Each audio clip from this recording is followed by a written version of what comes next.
ხაშურის რაიონის სოფელ ცხრამუხაში სოფელში შესასვლელი გზის 2 კილომეტრიანი მონაკვეთი ასფალტის საფარით დაიფარა. სამუშაოებისთვის 181,000 ლარი გამოიყო, აქედან 47,000 ლარი სოფლის მხარდაჭერის პროგრამიდან. დანარჩენი კი ცენტრალური ბიუჯეტიდან გამოყოფილი თანხებია. ცხრამუხაში მოუწესრიგებელი გზა მოსახლეობას და მძღოლებს პრობლემებს უქმნიდა.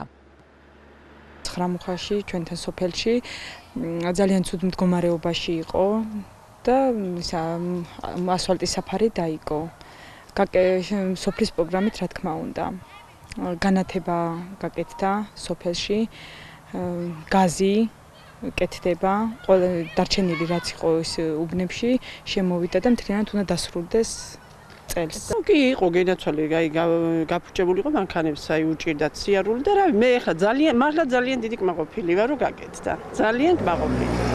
გზის მოასფალტების შემდეგ სოფელში მცხოვრებ 700-ზე მეტ ოჯახს შეუფერხებლად გადაადგილების შესაძლებლობა მიეცა. სოფლის მხარდაჭერის პროგრამის ფარგლებში შიდა საუბნო გზების შეკეთებაც იგეგმება.